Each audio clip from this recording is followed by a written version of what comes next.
An article published by The Observer states that the Noah's Ark has been found, and what's interesting here is that the Quran and the Bible give two distinct accounts of the location of the Ark, and as we noticed, the Quran was correct and the Bible was wrong.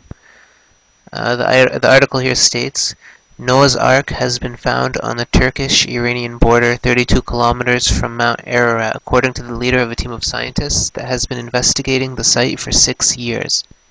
The Turkish government is so convinced by the findings that after years of intransigence it has designated the site one of special archaeological interest and agreed to its excavation next summer. The remote site contains a buried ship-like object resting an altitude of 2,300 meters. At 170 meters long and 45 meters wide, it conforms almost exactly to the 300 cubit by 50 cubit boat that God told Noah to build according to Genesis 6 in the Bible.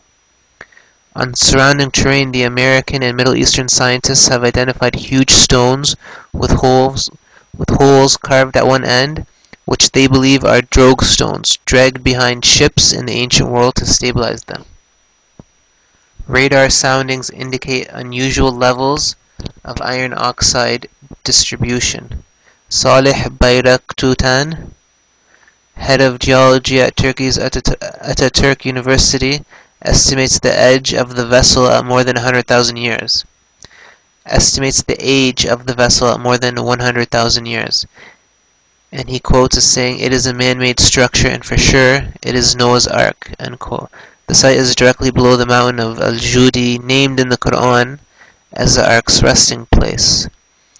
And I'll mention this verse after. David Fazold, an American shipwreck specialist with no religious affiliation, has led the investigation. He says subsurface radar surveys of the site has produced, quote, "very good pictures," end quote. And he continues saying the radar imagery at about 25 meters down from the stern is so clear that you can count the floorboards between the walls, end quote. He believes the team has found the fossilized remains of the upper deck and that the original reed substructure has disappeared, but the findings have infuriated the scores of Christian Ark hunters who travel to Turkey convinced the Ark will only be found on Mount Ararat. Fazold, who also calls himself an archaeologist, also argues that it was not a great flood that pushed the Ark into the mountains. He says it was an astronomical event causing a tectonic upheaval, a tidal bore causing gravitational pull in the ocean waters that forced the boat into the mountains, end quote. Some of Fazold's teams of geophysicists and geologists are reserving final judgment until the excavation and carbon dating, but in a British TV series on the environment next month, team member Vendell Jones, a Middle East archaeologist and inspiration for film character Indiana Jones, says it is, quote, "between maybe and probably," end quote, that they have found Noah's Ark. The Quranic verse, so that's the end of the article, the Quranic verse detailing about the resting place of the Noah's Ark is found in chapter Hud, verse 44. The verse says, "And it was said, O earth, swallow up your water, and O sky, withhold your rain. And the water was diminished," meaning made to subside, "and the decree of Allah was fulfilled.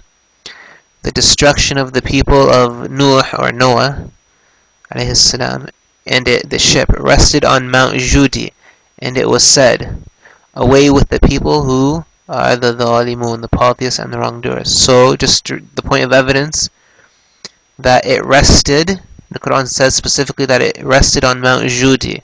The 49th verse of the same chapter says, "This is the news of the unseen which we reveal unto you, O Muhammad sallallahu alaihi wasallam. May the peace and blessings be upon him. Neither you nor your people knew them before this, so be patient. Surely the good end is for the muttaqun, meaning the pious." Whereas the Bible says in Genesis 8:4, "Then the ark rested on the mountains of Ararat." And this is in the New King James Version, Genesis 8, verse 4. And the pictures you are now seeing are just pictures from the website, fatwa-online.com. The link to this article and the pictures will be posted under the more information section to the right of this video. سبحانك اللهم وبحمدك أشهد أن لا إله إلا أنت وأستغفرك وأتوب إليك.